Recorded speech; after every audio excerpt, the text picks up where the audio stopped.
오늘 말씀의 제목은 성도의 능력은 어디에서 오는가입니다. 교회가 어려운 시기를 맞고 있다고 합니다. 그러나 성도인 우리가 예수님의 이름을 붙잡고 살아갈 때 교회는 능력이 있습니다. 교회는 지난 2000년 동안 수많은 어려움과 환난, 유혹과 재난 속에서도 예수님의 이름을 붙잡고 살았고 거듭난 성도들이 끊임없이 교회를 이어왔습니다. 영원할 것 같은 대제국, 왕족들의 가문, 권력자들도 결국은 시간 앞에 쇠퇴해 갔습니다. 그러나 교회는 넘어지지 않았습니다. 교회를 지탱하는 놀라운 능력이 있었기 때문입니다.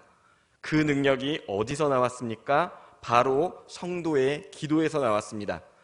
사도 바울이 기도했고, 모세가 기도했고, 존 웨슬리가 기도했고, 지금 우리도 기도합니다. 기도하는 자 중에는 약한 자가 없습니다. 이런 말도 있죠. 어머니는 연약해도 기도하는 어머니는 강하다. 기도에 힘쓰는 교회는 또 어떻습니까? 그런 교회는 음부의 권세가 감히 이길 수 없는 교회입니다. 특별히 우리 교회는 중보기도 센터를 가지고 있습니다. 코로나19의 거친 공격 속에서도 우리는 새벽부터 예배로, 기도로 모이기에 힘썼습니다. 또한 다니엘 기도회는 어땠습니까?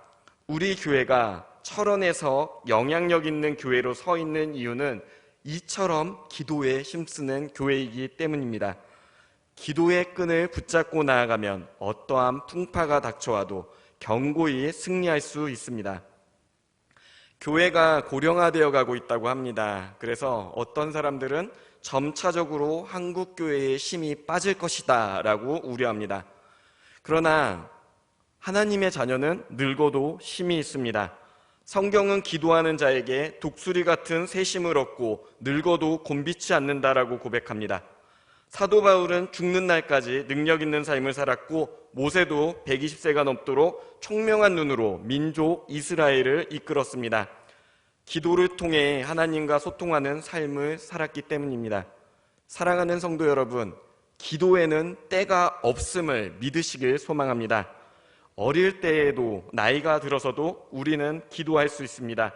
우리가 숨을 쉬는 모든 순간은요, 곧 기도할 수 있는 순간입니다. 그러나 여러분, 기도에 더 깊이 들어가는 것은요, 조금 다른 문제입니다. 우리의 기도가 얕으면 신앙생활도 얕은 수준에 머물 수밖에 없습니다.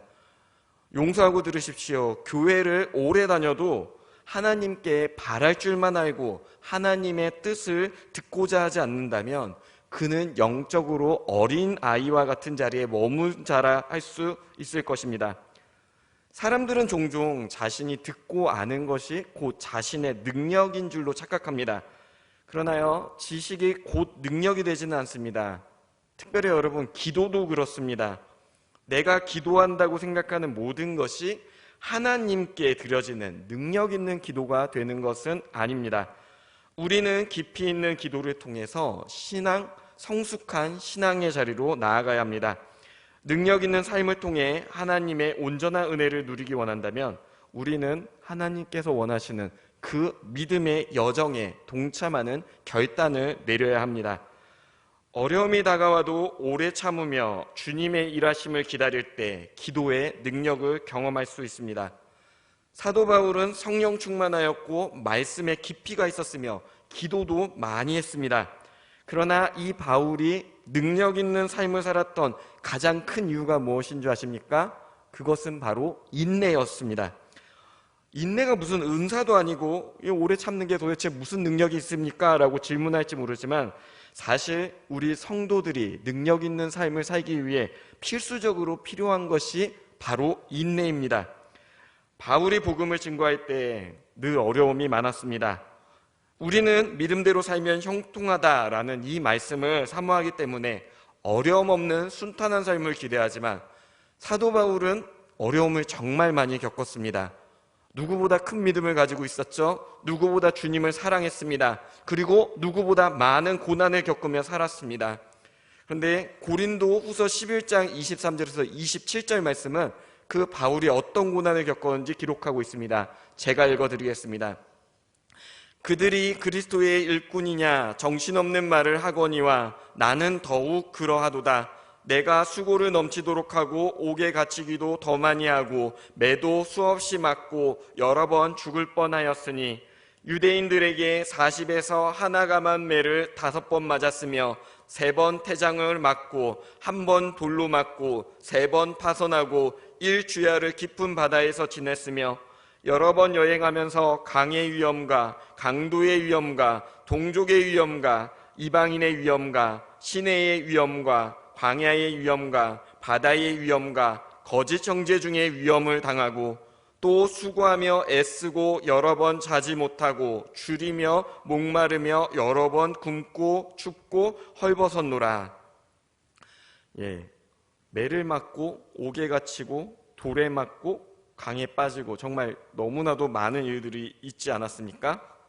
사실 저라면요, 이런 일 중에 한 번만 겪었어도 트라우마 때문에 내가 이런 상처가 있다고 입에 달며 살 것 같습니다. 그런데요, 사도 바울은 이런 어려움을 인내할 수 있었고 그로 말미암아 하나님께서 원하시는 큰 일을 감당할 수 있었습니다. 우리가 진심으로 주님의 일을 감당하며 살아간다면요, 사실 문제 없이 형통한 길만을 바라기는 힘들 것입니다. 성도 중 어떤 분들은요, 고난이 생길 때 혹시 이게 나의 죄 때문인가? 그것 때문에 하나님께 벌을 받는 것은 아닐까 죄책하기도 하지만요, 그렇지 않습니다. 하나님께서는 우리의 생각보다 훨씬 중요한 이유로 우리에게 고난을 허락하십니다. 사도 바울을 보십시오. 그는요, 보여지는 어려움만이 있었던 것뿐이 아니라 그 자신 안에도 어려움이 있었습니다. 특별히 성경은 그에게 육체에 가시가 있었다라고 기록하고 있습니다. 신약 성경을 12권이나 썼지만 그는 눈이 나빠서 대부분 대피를 부탁해야 했습니다. 안경이 없던 시대이지 않습니까? 그런 시대에 눈이 나쁜 것만 해도 삶 자체에 큰 어려움이 있었을 것입니다. 그런데 그에게 간질병도 있었던 것으로 봅니다. 그는 복음을 전하며 다른 사람들의 병을 다 고치는 능력의 사람이었는데 정작 자신의 병은 고치지 못했습니다. 그렇다고 사도 바울이 자신을 위해서 기도를 게을리했겠습니까? 그렇지 않습니다. 바울은 정말 간절하게 주님께 매달리며 자신의 병을 고쳐달라 간구했습니다. 주님을 섬기는 자신이 간질로 넘어지는 모습을 보일 때 그 모습을 본 성도들에게 얼마나 신뢰가 많이 깨지겠습니까? 당시만 해도 의학이 있겠습니까? 상식이 있겠습니까? 사람들이요, 거품을 물며 쓰러지는 그 모습을 보면요, 당시 사람들은 무슨 하나님께 부름받은 자가 이런 추한 모습을 보이느냐라고 조롱할 수도 있는 그런 시대였습니다. 그렇기 때문에 바울은 더 간절하게 하나님께 간구했습니다. 그러나 하나님께서는 이 병을 고쳐주시지 않았습니다. 왜 그런가 하니 바울이 약할 때 하나님의 그리스도의 능력이 강하게 되기 때문이었습니다. 오늘 본문 9절 말씀 함께 합독하기 원합니다. 본문 9절입니다. 나에게 이르시기를 내 은혜가 내게 족하도다. 이는 내 능력이 약한 데서 온전하여 짐이라 하신지라. 그러므로 도리어 크게 기뻐함으로 나의 여러 약한 것들에 대하여 자랑하리니 이는 그리스도의 능력이 내게 머물게 하려 함이라. 아멘. 이 바울의 건강의 문제가 다 해결되면 정말 많은 능력을 감당할 수 있지 않을까라고 생각했지만 하나님께서는 오히려 너의 약한 데서 온전히 나의 뜻을 이룬다라고 말씀을 하셨습니다. 아니, 무슨 연약한 가운데 크신 일을 이룬단 말씀입니까? 지금 내 모습을 보세요. 사도가 사역 중에 거품 물고 쓰러지는데 무슨 하나님의 영광이 되겠습니까? 라고 원망해도 사실 이상하지 않은 상황이었지만요, 사도 바울은 그렇게 하지 않았습니다. 오히려 크게 기뻐하며 자신의 연약함을 자랑할 수 있었습니다. 어떻게 그렇습니까? 하나님께서 그런 자신을 통해 온전하신 뜻을 이루실 것을 믿음으로 신뢰했기 때문입니다. 환난과 고난이 닥쳐온다고 그것이 반드시 악한 부분만 있는 것은 아닙니다. 때로 우리는 이 고난을 통해 영적으로 성숙해지는 경험을 하게 됩니다. 가령 예를 한번 들어보겠습니다. 여러분, 배고파 보지 않아 본 사람이요 평생 먹는 감사를 할 일이 있겠습니까? 당장 우리 어린 자녀들만 바라보셔도 여러분 알 것입니다. 평생 부족함 없이 자란 사람들이요, 하루하루의 삶에 대해 감사할 줄 알겠습니까? 타인에 대한 고마움을 모르고 모든 것을 당연하게 누린 줄 아는 이들을 일컬어서요, 우리는 철부지라고 합니다. 그러나 성숙한 사람일수록요, 모든 것에 감사할 줄 알고 고난이 다가와도 원망 대신에 인내의 삶을 살아냅니다. 그 대표적인 모범을 보이신 분이 누구십니까? 바로 예수님이시지 않습니까? 예수님은 우리를 위해 최고의 고난을 당하셨고 지금도 고난 속에서 우리를 길러내고 계신 분이십니다. 우리 기독교 이 역사도요, 사실 고난의 역사입니다. 그 고난의 대표자, 바로 오늘 말씀 사도 바울이지 않습니까? 앞서 말했듯이 사도 바울은요, 정말 많은 고난을 당했습니다. 그런데 기독교 역사에서 사도 바울만큼 많은 일을 감당한 사람도 없습니다. 그에게는 고난이 하나님의 영광을 드러내는 통로였습니다. 고난 속에서 하나님을 찬양했고, 고난 속에서 복음을 전했으며, 고난을 살아냈고, 그 가운데 예배했고, 하나님은 그 예배를 기쁘게 받으셨습니다. 고난에는 큰 뜻이 있기 마련입니다. 단순히 우리를 무너뜨리기 위해 온 것이 아니라 그 너머에 계신 하나님의 뜻을 묻고 찾을 기회가 되기도 합니다. 하나님의 뜻과 상관없이 우리에게 만약에 모든 일이 형통하고 돈이 생기고 명예가 찾아오고 인기가 찾아온다, 단순하게 이것을 기뻐할 일인지는 돌아봐야 할 일입니다. 세상의 부귀 영광이 우리의 시야에서 하나님을 가리어버릴 수도 있기 때문입니다. 우리의 눈에서 하나님이 멀어지면 우리의 인격은 망가지고 양심은 파괴되며 우리의 신앙도 무너져 내립니다. 그래서 마귀는 우리를 유혹할 때 항상 좋은 것으로 유혹합니다. 평안한 가운데 머물라 합니다. 걱정하지 말고 너의 인생, 너의 삶, 너의 기회를 온전히 누리라 말합니다. 그러나 예수님께서는 그렇게 말씀하시지 않았습니다. 깨어있으라, 인내하라, 싸워 이기라 말씀하셨고, 누구든지 나를 따르려거든 자기 십자가를 지고 나를 쫓을 것이니 라 말씀하셨습니다. 사도 바울은 그런 주님의 말씀을 순종함으로 따랐기 때문에 온갖 어려움에도 능력 있는 삶을 살아낼 수 있었던 것입니다. 사랑하는 성도 여러분, 여러분은 스스로를 약한 자라고 생각하십니까? 우리가 주님 안에 있으면 강한 자이심을 믿으시길 소망합니다. 우리는 마귀의 유혹도 이길 수 있습니다. 인생의 시험을 이길 수 있습니다. 마귀의 유혹이요, 어떻게 옵니까? 하나님 없이도 내 인생 괜찮다, 하나님 없이도 잘 풀리고 그로 인해서 내 삶의 주인이 나됨을 주장할 때 우리의 생각으로 우리를 시험하며 오는 것이 마귀이지 않습니까? 마귀의 목적은 분명합니다. 우리의 영혼을 부패시키고 교만하게 하여 우리로 하여금 하나님을 떠나게 하는 데 있습니다. 그러나 우리에게 연약함이 있고 이 연약함으로 인해 하나님 앞에 겸손히 나아갈 때 마귀는 결코 우리를 대적할 수 없습니다. 그래서 말씀은 우리에게 약할 때 강한 자가 되고 약한 자가 큰 일을 할 수 있다 고백하는 것입니다. 물론 우리는 흔히 부족함이 없어야 행복할 것이라 생각합니다. 물론 이렇게 말씀을 나누면서 그래 강해야지라고 생각하지만요, 또 한편으로는 우리 자녀들에게는 절대 가난과 고통을 물려주고 싶지 않은 마음이 한편에 있으신 걸 압니다. 그래서 우리 자녀들이 내가 좀 돈을 좀 더 벌고 사회적 지위를 좀 올라가서 우리 자녀들이 길이 좀 형통해지고 좀 충족해지면 이 자녀들 부족함 없이 믿음 생활도 잘하고 행복한 삶을 누릴 수 있지 않을까라고 생각을 하게 됩니다. 교회 학교 아이들 지도할 때도 마찬가지입니다. 이 아이들이요, 이번에 시험만 잘 보면요, 이번 수능 마치고 나면 교회 열심히 할게요, 취직 잘 되면요, 뭐 잘 되면요 하면서 이렇게 많은 기회들을 위해서 신앙생활을 조금씩 뒤로 머뭅니다.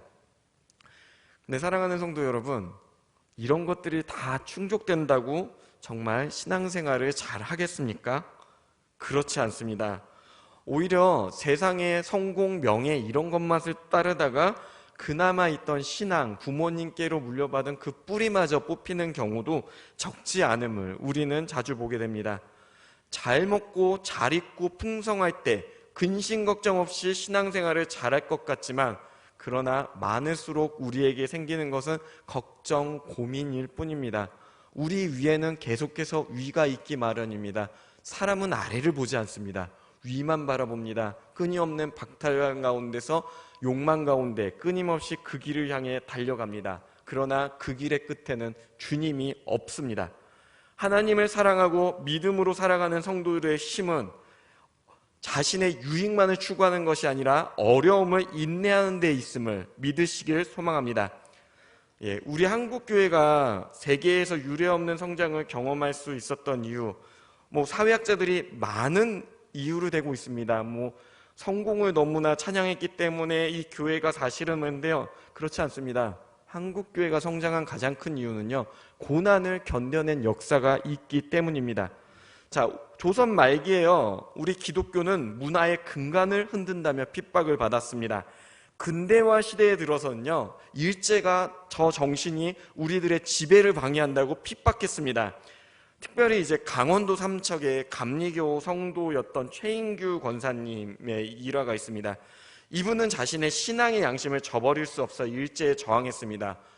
독립심이 아니고요, 내 주님이 예수님이기 때문에 나는 신사참배할 수 없다라는 신앙적인 이유로 투옥된 것입니다.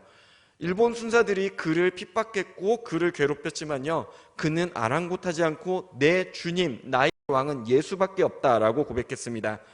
망신을 줘야겠다 해가지고요, 그에게 똥통을 들고서는 나는 신사참배를 거부한 최인규다라고 외치게 했습니다.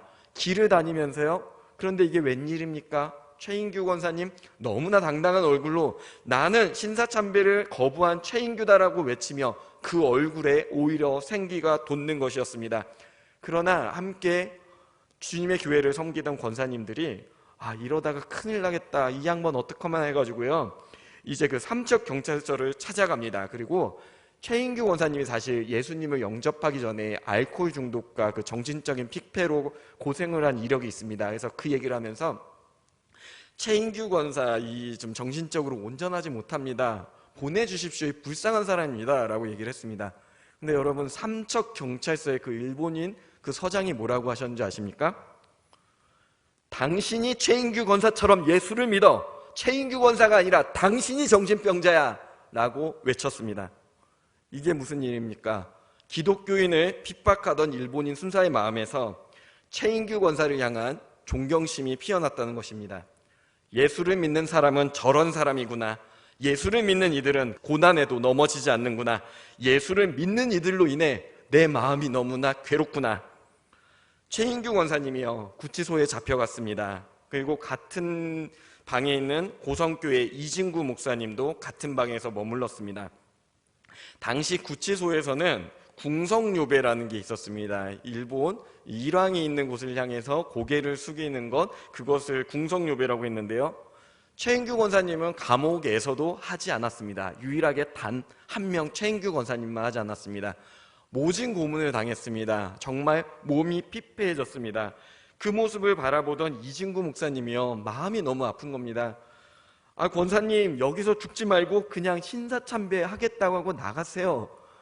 여기서 교회 다니면서 그거 안 한 사람들 얼마나 많습니까? 예수님도 받아주실 겁니다. 그때 최인규 목사님이 이렇게 답하셨습니다.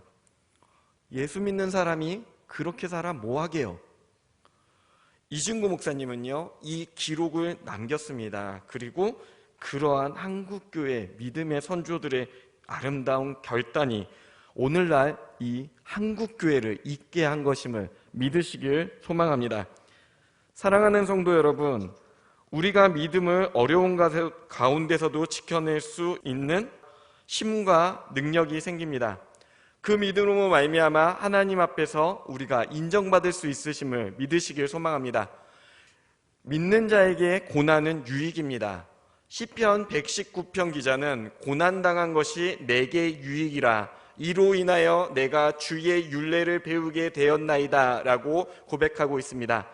베드로전서 4장 16절에서 그리스도인으로 고난을 받은 즉 부끄러워 말고 도리어 그 이름으로 하나님께 영광을 돌리라 라고 말씀하고 있습니다. 앞서 제가 얘기했듯이 우리는 자녀들에게 고생을 물려주길 원하지 않습니다. 특별히 우리 어르신 세대의 전쟁과 보릿고개를 겪으신 세대들은 더더욱 그러셨을 것입니다. 그러나 하나님께서는 하나님의 자녀들에게 십자가를 지어주시며 그 십자가를 견딜 수 있는 넉넉한 힘을 허락하셨습니다. 중요한 것은 우리가 이런 것들을 받아들일 수 있는 바른 신앙이 있어야 한다는 것입니다. 주님께서 주신 모든 것을 감사할 줄 알고 상황의 어려움이 다가올 때도 그 너머에 계신 하나님의 뜻을 묵상하는 자녀, 그것이 바로 참된 그리스도인입니다. 신앙 안에서 먼저 우리는 정신이 건강한 사람이 되어야 합니다. 그리고 사명감을 통해 신앙의 길을 개척하는 사람이 되어야 합니다. 특별히 우리 믿는 이들 정신적으로 강해져서 어떤 어려움도 견뎌낼 수 있는 하나님의 자녀로 살아야 합니다. 때문에 우리 자녀들에게 우리가 물려줘야 할 것은요, 우리의 자산이 아니고 신앙임을 믿으시길 소망합니다.